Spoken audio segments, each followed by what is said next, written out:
I have made as detailed and exhaustive a study of Lincoln's personality and home life as it is possible for any being to make. I made a special study of Lincoln's method of dealing with people. Did he indulge in criticism? Oh, yes. As a young man in the Pigeon Creek Valley of Indiana, he not only criticized, but he wrote letters and poems ridiculing people and dropped these letters on the country roads where they were sure to be found. One of these letters aroused resentments that burned for a lifetime. Even after Lincoln had become a practicing lawyer in Springfield, Illinois, he attacked his opponents openly in letters published in the newspapers. But he did this just once too often. In the autumn of 1842, he ridiculed a vain, pugnacious politician by the name of James Shields. Lincoln lampooned him through an anonymous letter published in the Springfield Journal. The town roared with laughter.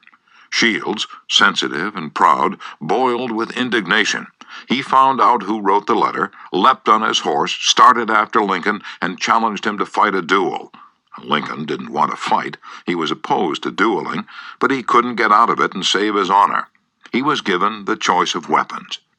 Since he had very long arms, he chose cavalry broadswords and took lessons in sword fighting from a West Point graduate, and on the appointed day he and Shields met on a sandbar in the Mississippi River, prepared to fight to the death, but at the last minute their seconds interrupted and stopped the duel. And that was the most lurid personal incident in Lincoln's life.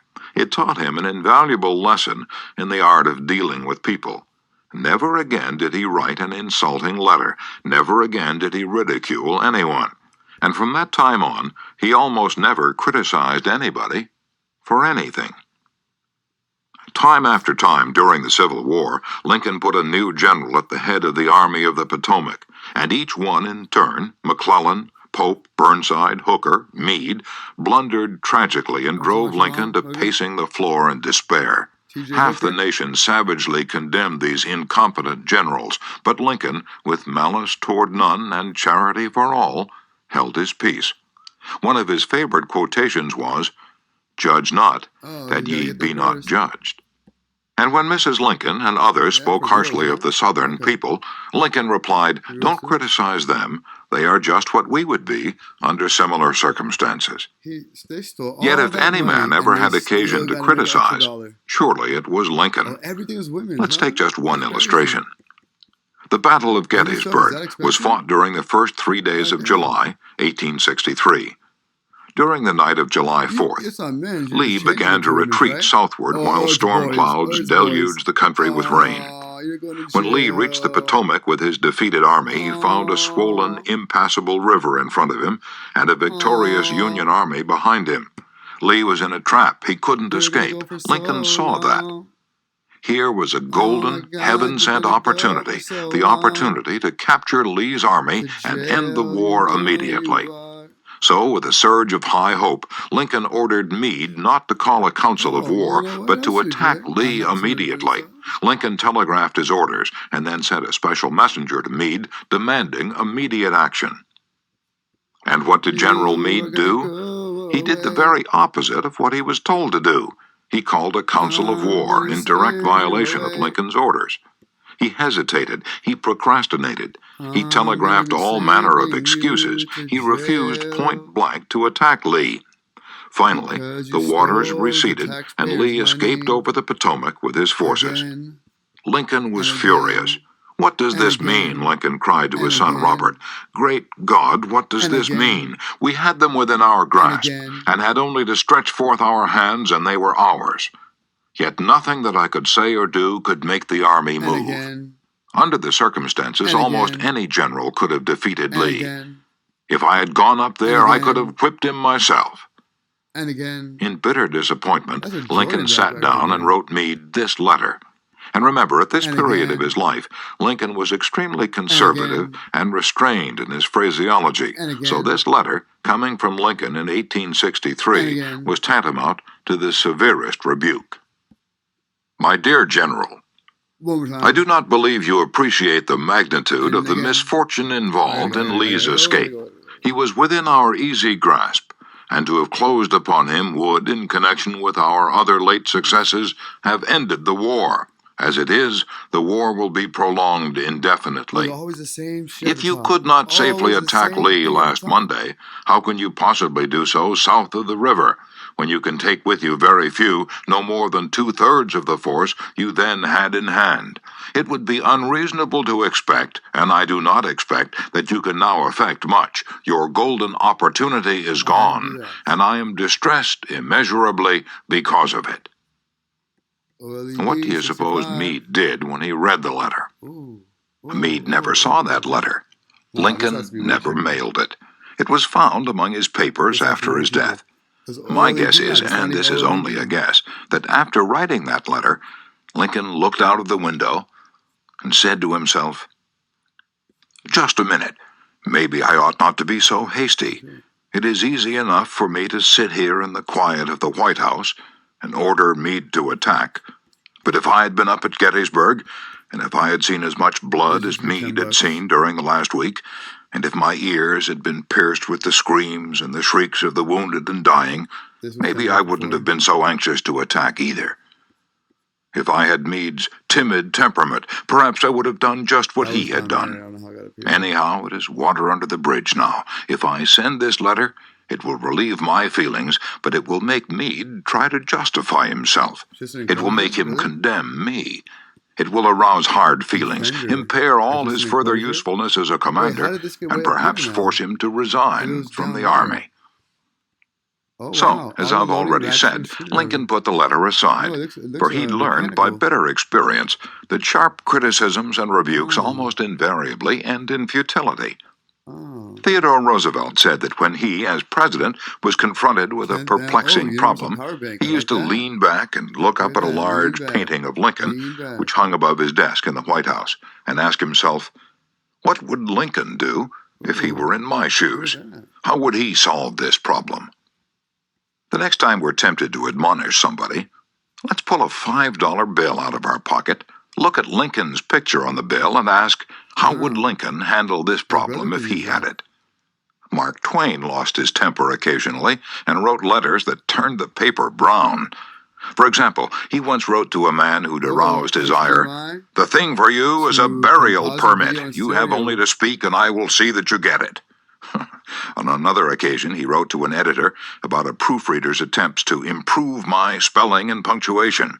He ordered, "Set the matter according to my copy hereafter and see that the proofreader retains his suggestions in the mush of his decayed brain."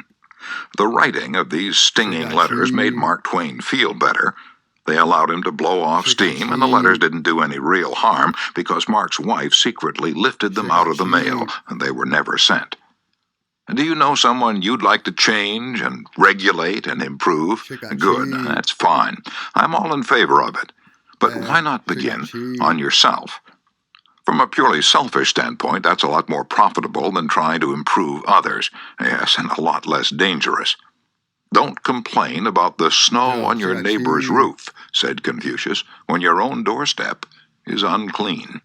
When I was still young and trying hard to impress people, I wrote a foolish letter to Richard Harding Davis, an author who once loomed large on the literary horizon of America. I was preparing a magazine article about authors. I asked Davis to tell me about his method of work. A few weeks earlier, I'd received a letter from someone with this notation at the bottom, "Dictated but not read." I was quite impressed. I felt that the writer must be very big and busy and important. Wow, that's cheap. I wasn't the slightest bit busy, but I was eager to make an impression on Richard Harding Davis, so I ended my short note with the words, "Dictated but not read." $200 off. He never troubled to answer the letter. He simply returned it to me with this scribbled across the bottom: "Your bad manners are exceeded only by your bad manners." True, I had blundered, and perhaps I deserved this rebuke, but being human, I resented it. I resented it so sharply that when I read of the death of Richard Harding Davis 10 years later, the one thought that still persisted in my mind, I'm ashamed to admit, was the hurt that he had given me. Yeah, it's a very good brand. Very good brand. If you and I want to stir up a resentment tomorrow that may rankle across the decades and endure until death, just let us indulge in a little stinging criticism, no matter how certain we are that it is justified. When dealing with people, Let us remember, we are not dealing with creatures of logic.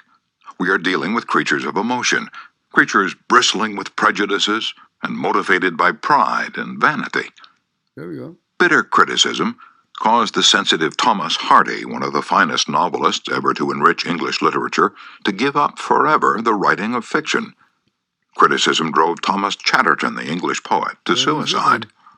Benjamin Franklin, tactless in his youth, became so diplomatic, so adroit at handling people, that he was made American ambassador to France. The secret of his success? "I will speak ill of no man," he said, "and speak all the good I know of everybody." Any fool can criticize, condemn, and complain, and most fools do. But it takes character and self-control to be understanding and forgiving. "A great man shows his greatness," said Carlyle, "by the way he treats little men." Bob Hoover, a famous test pilot and frequent performer at air shows, was returning to his home in Los Angeles from an air show in San Diego. As described in the magazine Flight Operations, at 300 feet in the air, both engines suddenly stopped. By deft maneuvering, he managed to land the plane, but it was badly damaged, although nobody was hurt. Hoover's first act after the emergency landing was to inspect the airplane's fuel. And just as he suspected, the World War II propeller plane he'd been flying had been fueled with jet fuel rather than gasoline. Upon returning to the airport, he asked to see the mechanic who had serviced his airplane. The young man was sick with the agony of his mistake. Tears streamed down his face as Hoover approached. He had just caused the loss of a very expensive plane and could have caused the loss of 3 lives as well. You can imagine Hoover's anger. One could anticipate a tongue-lashing that this proud and precise pilot would unleash for that carelessness. But Hoover didn't scold the mechanic. He didn't even criticize him. Instead, he put his big arm around the man's shoulder and said, "To show you I'm sure that you'll never do this again, I want you to service my F-51 tomorrow." Often parents are tempted to criticize their children. You would expect me to say, "Don't," but I will not. I am merely going to say, before you criticize